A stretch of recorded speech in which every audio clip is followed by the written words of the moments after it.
Okay, so the thing that's happened is that I made a recording which was 47 minutes long, the longest yet, and the sound was not recorded. So I go in to start edit. Or the thing is, I made the episode, I recorded it, and then I left it as it was. I didn't check anything because I had to go to work and I had some things I had to do.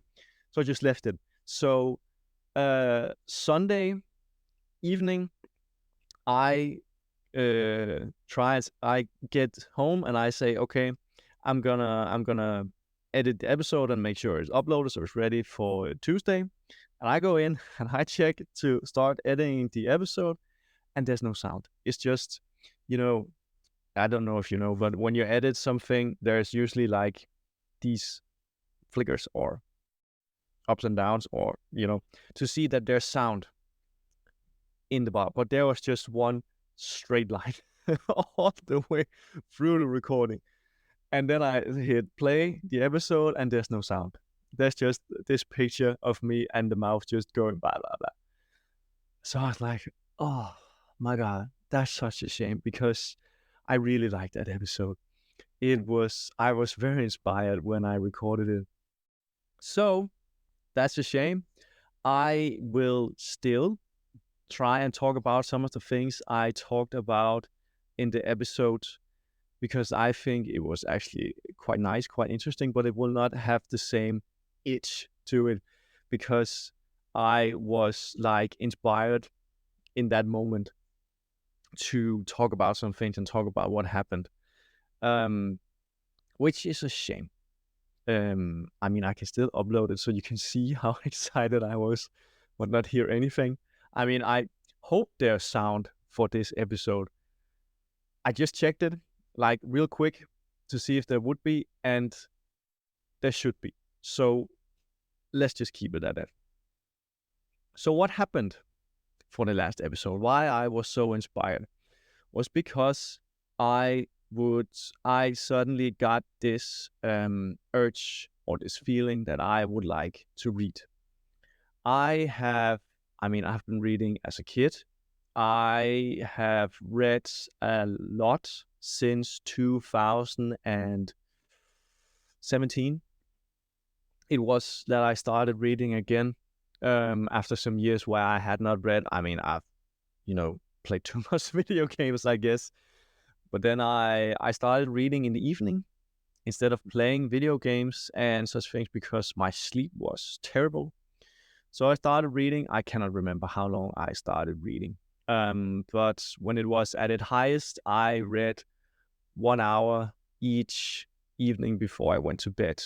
So something like from 9 to 10, usually an hour. Sometimes it was shorter because I was reading for 40 minutes and then I was like, I'm so tired. I can't read a single word anymore. Usually 1 hour. And I've read some good fiction books. I have. I started with the what's it called? His Dark Materials, the HBO series, or the movie was also made, which was terrible. Read the books; they're fantastic. I've read The Witcher. I've read Harry Potter. And I also enjoyed reading manga, which I did. I've done that for so many years. And there was a period where I didn't. Through high school, I started reading some manga, and then I stopped again. And then when I don't know when it was. It must have been like last year. No, 3 years ago. 3 years ago, I started reading some manga again, and then the concussion hit me 2 years ago, a little over 2 years ago, and I could suddenly not read. I mean, I could not look at screens. I could not hear music. I could not do anything. I was, you know, just broken. I guess everything hurt so much. I talked about this in the previous episode. Um, so I didn't read, and I have not read for 2 years until I got the urge and I picked up this book. last Thursday, which is like 5 days ago, and picking up the book and just started reading, just sitting down for 20 minutes and just read. It was amazing. I I don't think I can describe how it felt. It was I think it was just like coming home some weird way that I have not read for so many years. It actually was years. It actually was 2 years. I have not. I mean, I have read on iPads and papers and so on, but not just sitting down to read just for the sake of reading, for reading a book. It was amazing. And something new was that it's a non-fiction. I don't know if you can read it. You might not can't be able to. I will tell you what this book is called in a minute. Um, but since I started my personal growth journey, I've always wanted to start reading some of all these amazing books that I've heard about. And when I got my concussion, it was a chance to do something about it. So I'm not reading much fiction anymore. I mean, I started in this summer. I started listening to audiobooks.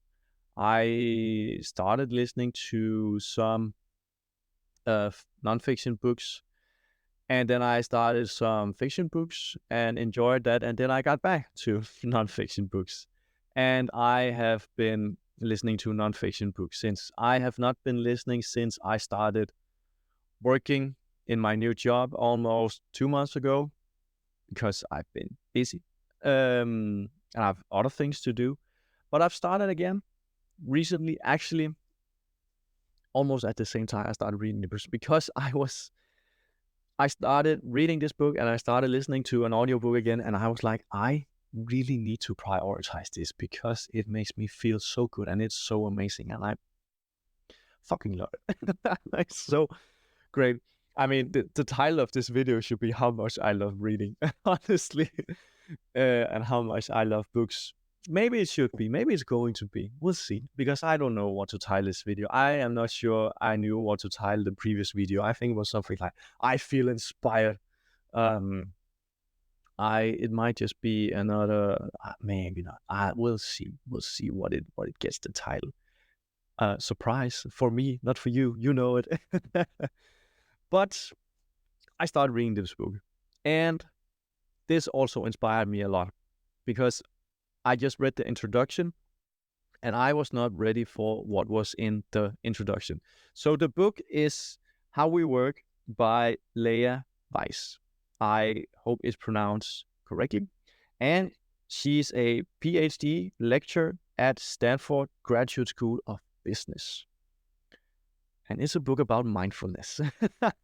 It's not a book about business, or it's a book about how you can use mindfulness in your daily life, and especially in work. So it's called How We Work: Live Your Purpose, Reclaim Your Sanity, and Embrace the Daily Grind. And there's like a lot of quotes from people who've read it. I haven't read them. This might be something like, "Oh, it's a fantastic book." And Dalai Lama has a quote, and she have also met Dalai Lama. She writes that in the introduction, which is quite cool. So she is, she likes Tibetan mindfulness, and she talks a bit about it in the introduction, and how it is seen, how mindfulness is different as the Tibetan Buddhism, not mindfulness, compared to how the Western view of mindfulness is at the moment. So the Western view of mindfulness is much like it's another task, another core you have to do in your daily life, where you have to sit down and you have to meditate, and then for that amount of time you meditate, you are mindful. Sorry. But what she writes and what the Tibetan Buddhism is saying is that mindfulness should actually be a state of mind that you have like 24/7 and can tap into anywhere, everywhere, all the time. It's not just a thing that is said to only when you meditate.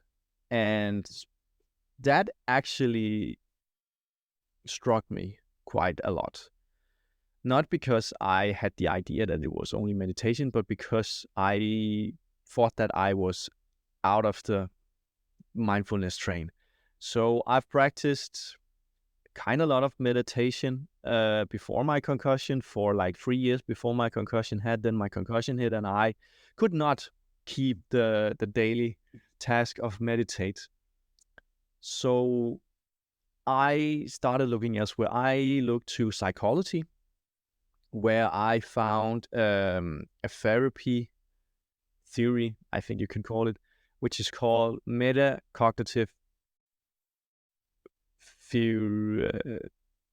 MCT, metacognitive therapy. Yes, which is a newer psychological therapy, which was invented by Adrian Wells. I cannot remember when. It is maybe 20 years ago, maybe more, maybe less, something like that. And then you're like, new? Yes, in the world of psychology, new. And it's, I mean, when I first heard about it, I had some connections to mindfulness. But then I've been to the therapy and it was great. I loved it. It has helped me a lot. I didn't speak much with my therapist about it, but I was to a course. I don't think it's that called, but a speaking, yes, with the front person of this therapy in Denmark, and I was able to just talk with her for like 2 minutes. So I get my book signed, which I've bought from her. I think it's on the shelf. You can't see it. You might not be able to see it. It's not on this shelf. It's here. There's 2 books from her. And I got them signed, and I asked her, so I have this feeling that metacognitive therapy is kind of like mindfulness. What would you say with that? And I'm always feeling that she snapped at me. She's like, "It's no way, nothing like mindfulness." But I honestly think it is, because it says that metacognitive therapy, you should not be you should not use a lot of time on your thoughts. The main aspect of that therapy is time that you use on your thoughts.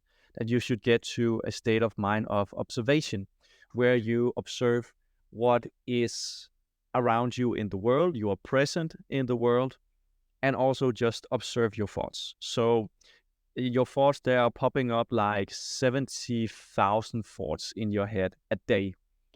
And you are in control of how much you engage with those thoughts. You can be very engaged in the thoughts and just spinning a wheel around some negative thoughts, maybe just passive thoughts or even positive thoughts. But the more you're spinning the wheel, the more and more negative you become and the worse you feel.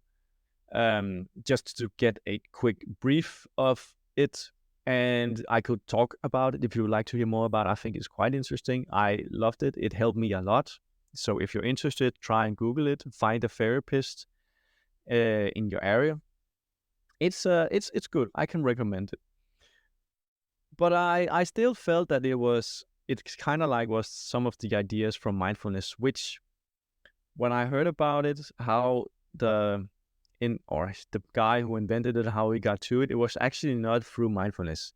What he was interested in was why it is that some people are feeling more miserable than others. What is the thing that makes people more miserable than others? We all have negative thoughts. We all have a lot of thoughts in our heads. Why are some then depressed and anxious and all those kind of things and others are not? That was his main question. And after doing a lot of research, he came to that it was time. How much time people use on their thoughts is the factor that differentiates it. So people who use a lot of time on their thoughts, are not engaged in their thoughts, are more miserable. And vice versa, people not are less miserable. Um, and that's kind of is the thing about mindfulness, if you ask me, where in mindfulness you should be also aware of your thoughts, you should be aware of yourself, but you should not engage. Again, engage. You should not interact with the thoughts, but you should know that they're there and find out why you have them. Where also in metacognitive therapy, thoughts are just thoughts, and they're different kind of thoughts. There are thoughts just that pop into your head, and then there are other thoughts that you just keep on spinning. So you have control on the spinning. You don't have control of the thoughts that just pop up, and you should just ignore them, which is easier said than done after being in the therapy. I mean, I still get caught up in thoughts. It's not like when you have been to metacognitive therapy, you will never get caught up in thoughts. But you get more aware of how and when and where you get caught up and how to get out of it again, which is the essential part. How to be in more control of your engagement in thoughts. To be able to be more present in your day and not to be more engaged in your thoughts. I mean, right now, I'm just sitting and talking, and I'm trying to be engaged in the talking because I have to talk to this episode. I want to talk to this episode. So I don't have time for my thoughts. I don't have time to be in my inner self. I need to be outside in the world because I need to be here now talking. I mean, there's so many things to this. It's quite interesting. So that's one of the things she talks about, to just be more present, to be more mindful in your day instead of making it as a core, to make mindfulness as a core, a task you have to complete like so many other things. And one of the other things that struck me about the introduction was that, which is some of the things that I've also thought about, and that is that you can make anything purposeful and meaningful. It's really up to you. Standing in queue in the grocery store, doing the dishes, and a lot of other things, walking the dog, if you don't enjoy that. If you don't enjoy it, make it purposeful, and you will not mind doing it. You will just do it like it was nothing. Which is kind of interesting because I've had the idea. I mean, I've seen a lot of YouTube videos from a lot of YouTubers and a lot about purpose because I've been into self-help. I'm still into self-help and personal growth. And a lot of people talk about finding purpose because that's what makes everything much easier when you have purpose and meaning. But they talk about finding it, searching for it. You have to search for your purpose and your meaning in life. Where I was like, well, people who just like doing their jobs don't necessarily have to search for another purpose or meaning because their purpose and meaning are their job, maybe their family. And that made me realize that there's not like a fixed purpose or meaning for you in this life. You can choose it yourself. You can create it yourself. What you want to do, what you want to give meaning, what you want to have purpose. As long as it is meaningful and purposeful for you, that's okay. That's fine. Do that. It doesn't matter to be something big and grand. I mean, no, it it doesn't. It can be, in truth, anything you want it to be. Personally, I like when it has a good cause behind it. So for myself, I actually realized this Sunday, going home in the train from my parents. inspired by David Goggins as usual. I thought about maybe talking about David Goggins and what I have listened to as an audiobook yet, but I think it's going to be in the next episode. Yes, it is. So I'm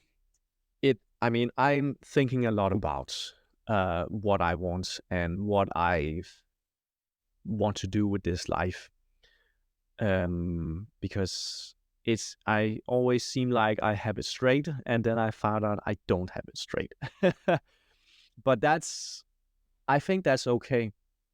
I mean, it is okay because it doesn't have to be fixed. It can be anything you want, and it can change.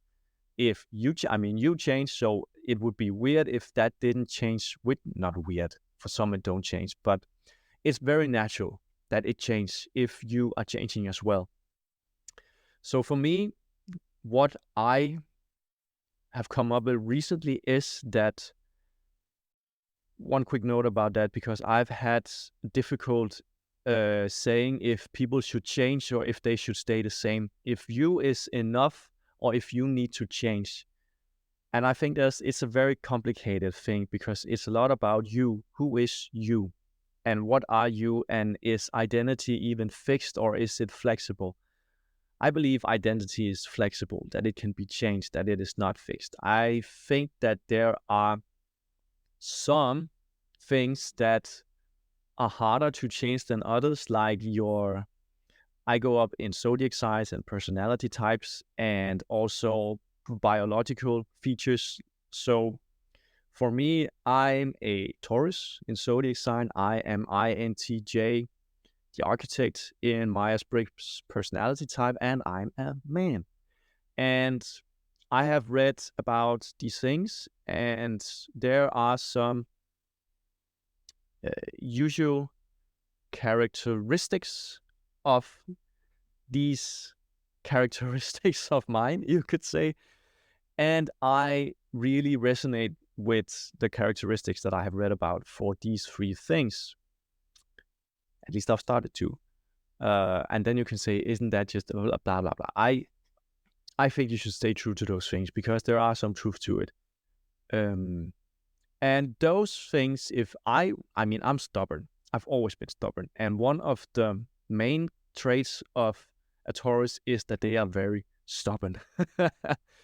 And I've also been very much into, romance and love and such thing. And one of the characteristic of Taurus is that it's into romance and has a one partner for life kind of thing.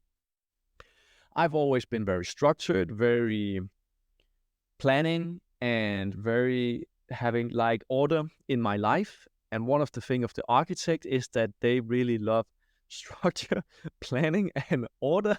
So it was just when I read those things, everything, or not everything, but it felt more in place, like what I like to do and why I like to do it, and not in the essence of that I am weird because some of the thing, the thing about love and the thing about order and planning, a lot of people have thought that was weird about me, especially because I'm a guy. People have been like, why are you not messy? Why do you go so much up in love? Why do you care about it? Because it's a part of me. And it's not something that I easily can change. And now I've realized that I actually don't want to change it. I want to accept this is how I am. This is what I want to be. Because I have felt so bad trying to change it and trying to hide it and trying to make it worse. I talked about this some vid episodes ago. And I don't want that anymore. I want to be who I am and who I want to be. So I think there is a you that is kind of fixed, but there are also a you that is not. And that is in the essence of core values. So I would like to have core values such as honesty, authenticity, integrity. Of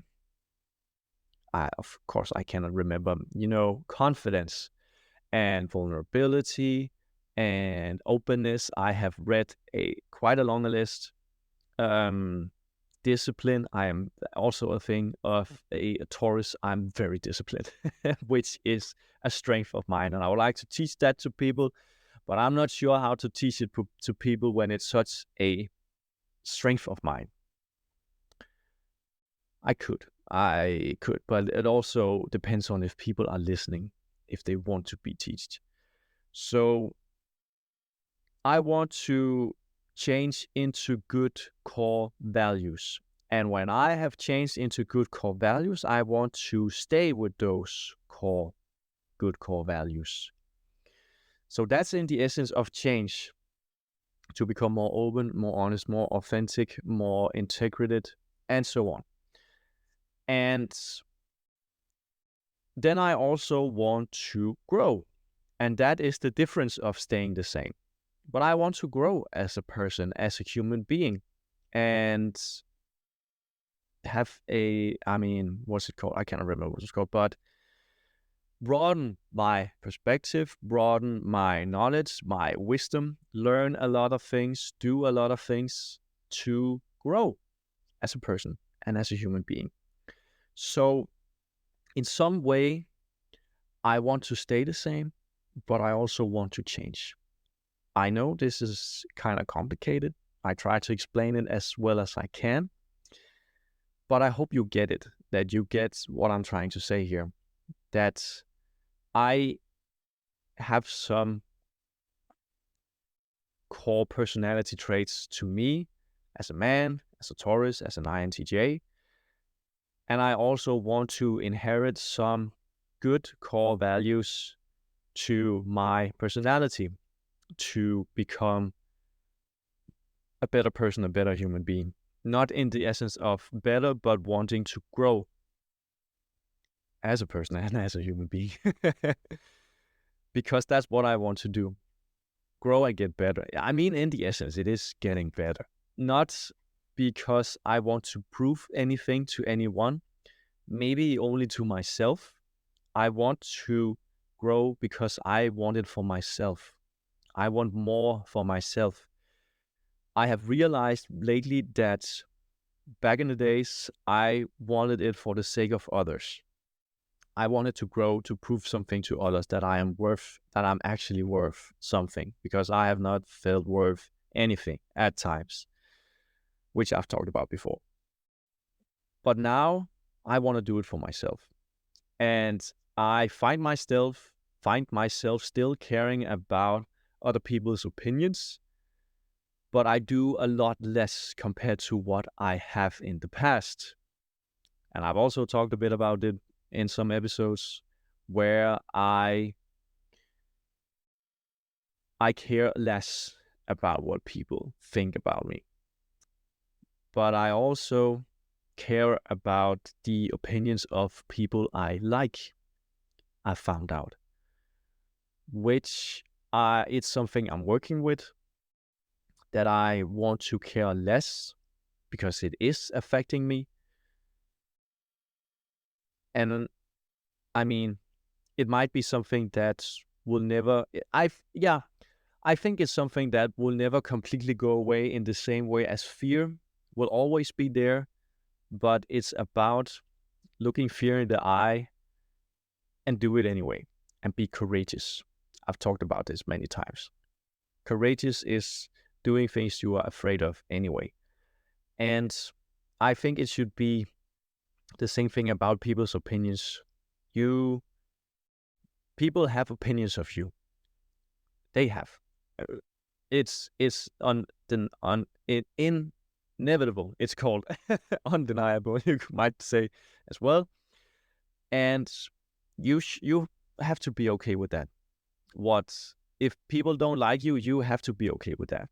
I posted in my X account that I would rather be rejected for who I am than accepted for who I'm not. And I stand by this quote.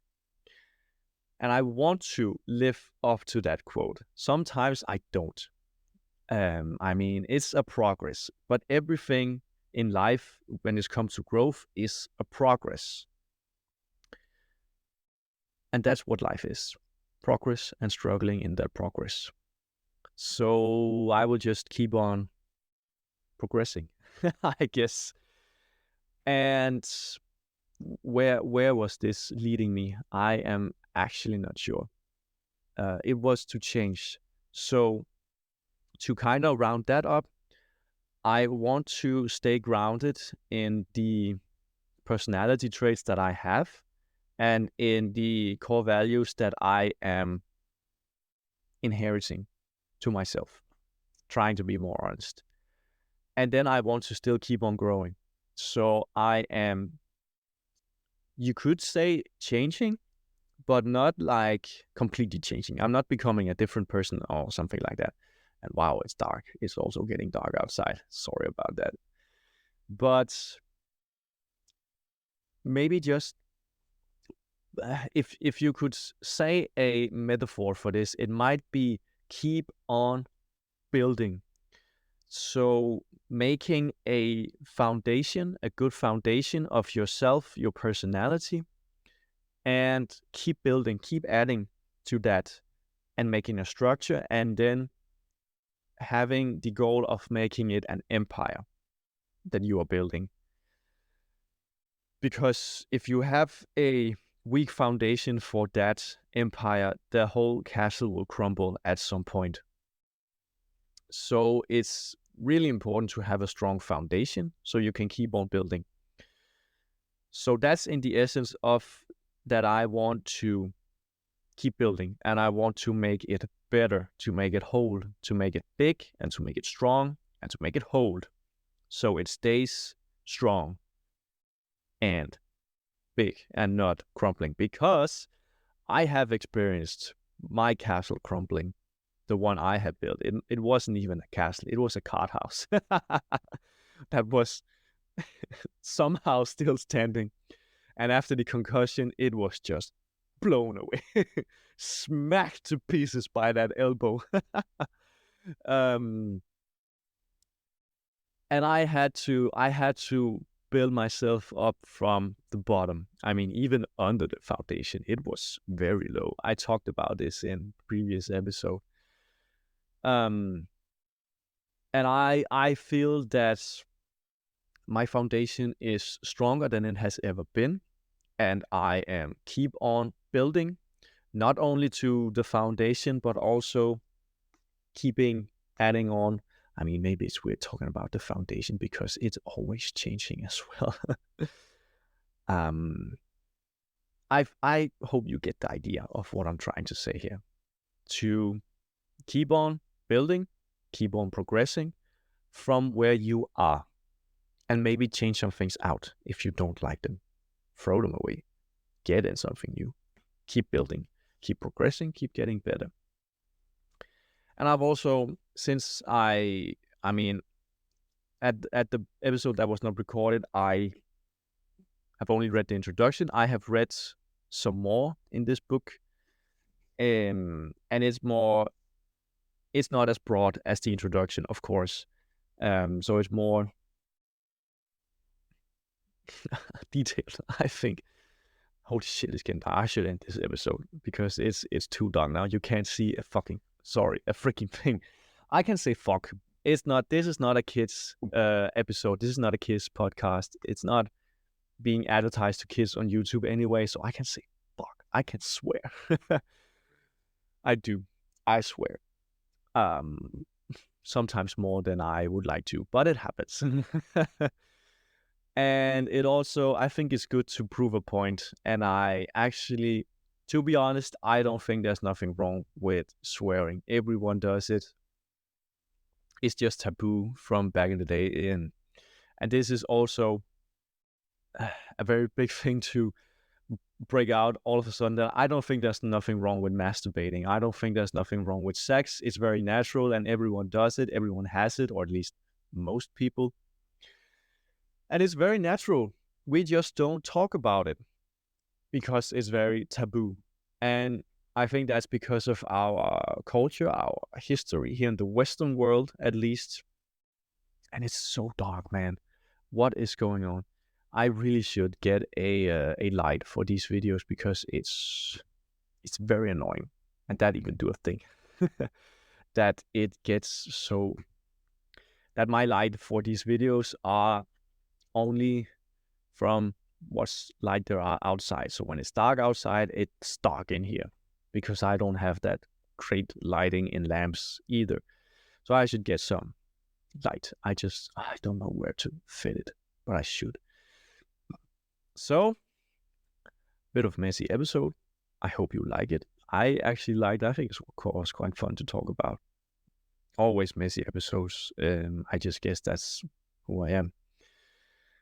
But next episode, if it's going to be about what I think it's going to be about, is going to be a bit less messy. It will have a more clear purpose.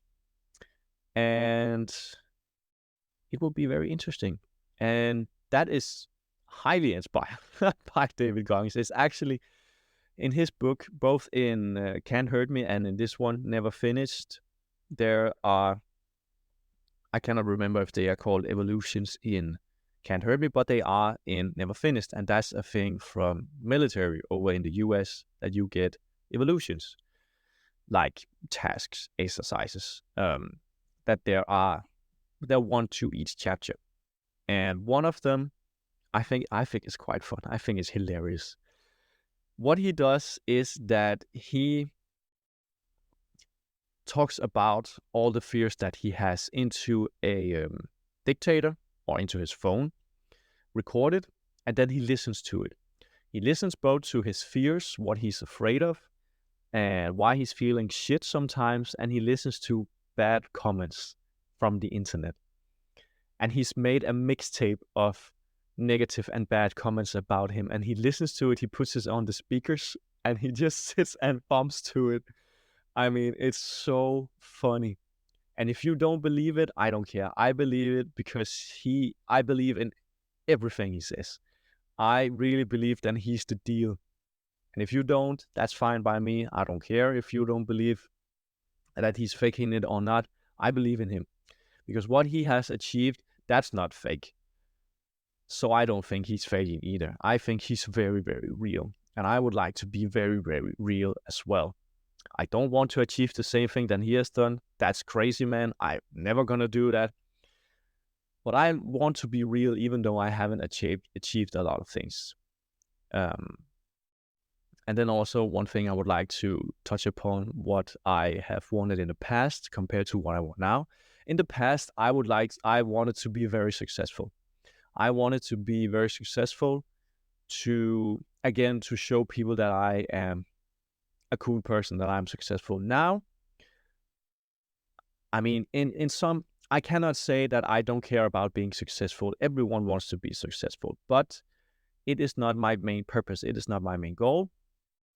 My main purpose is to grow as a human being, and I would like to share my growth, and I would also like to help other people grow as human beings if they want my help. So at some point, I hope that I can help other people change and grow the way that I have changed and grown myself, because I believe that it is possible for everyone to change and grow. It's only a matter of what's going on inside of here, because everything is a mind game, as David Goggins always says. It's all about mentality, where you are in your life and what you can handle in your inside of your head. So everyone has the ability to change. It's just a matter of doing it, which is the hard part, not gonna lie. But everything can. I can, so you can as well. That's the proof. And a lot of people have done it as well. So I really want to help other people, because I think for me, that's very meaningful and very purposeful thing to do. So I hope that I am able to do that someday. That would be nice and great. For now, I am just learning a lot in my work, growing a lot in my work, and I am learning a lot outside of work and growing a lot outside of work. And I'm just enjoying myself and taking things as they come, because I don't have very much time to plan or energy to plan, because I work so much. I have I mean, it's not rare, but I have a 50-hour week this week, which I should not have, but I have. I will try not to have in the future because it's a bit too much and it will drain me up at some point. So I will not. I will try to be in about those 30 hours, between 30 and 40 hours. So I also have time to things outside of work, to do this, put more time into this, into reading, into music, and into doing the dips. I tried the sauna today. I tried it last time when I did a video as well, because that's the days I have time, and it is great. I love it. And the water is so cold. Man, today I saw that it was 2 degrees Celsius outside, and I don't know what temperature the water is, but it has during the night the temperature has been below zero, below freezing point, because there was ice on the cars, the windows on the cars. So it is cold now, but it's still nice. I still love it. It's amazing. So I want to prioritize the thing I want. I want to work. I want to have a healthy life and sleep well. I want to listen to music. I want to read and listen to audiobooks, and I want to go dipping myself. And I want to see friends and family and spend time with people that I like and love. And I want to put time into this podcast and to put more time into things like this podcast. I mean, I started a community, but it never became a community because very close after I started working. So I didn't have the time to my community. I would love to have some time to my community. I mean, it's a prioritization thing, and I would like to prioritize it, but I'm trying to come with excuses. It's gonna come at some point, not now. I have other things I would like to prioritize more, I think I should say. Because honestly, everything here in life is a prioritization. When you say you don't have time, it's a prioritization thing. It's for myself as well. When I say I don't have time, it's a prioritization thing. In this building I'm living in, there are social gatherings that I've been few to because I've met a guy I work out with in the gym, and he invited me to some of them, and he still invites me to some of them, but I've decided not to come because I don't want to prioritize the time to come, because I don't get out of it in truth, I don't want to be there. I want to do other things. And that's just me. And it has, I can't say that. I don't want to be there because I don't feel connected to the people going to those social gatherings. I rather would do other things that I don't have time for else that I would like to prioritize. I mean, I don't even see my friends. So why would I spend time with people I barely know? I could get to know them, but I don't want to. I want to read, and I want to put more time into this podcast and other things similar to this. And I also realized I made a speaking mistake at some point in one of the episodes. I said I would like to live a solitary life, which is apparently the opposite of what I wanted to say. um, I would like a balance of solitaire. I don't know what's called. I would like the balance of being alone and being together with people. That's what I want, because I'm an introvert. So I cannot be together with people all the time, but I like spending time with people when I have energy to it. When I don't have energy to it, I don't want to spend time with people. I need my spaces and my times alone, which is why I enjoy spending time alone. But I also want to spend time with people because I also like that. So I want the best of both worlds, not excluding one or the other, but best of both worlds. And I'm going to end the episode now because I actually didn't think it was going to take this long, but of course it was. I can talk. I'm just a babbler, I guess. I can talk about myself for days. My favorite subject. I've said this before. I hope you enjoyed listening to myself. I think it's fun talking about myself. I usually don't do that to people. I should do that more because I can see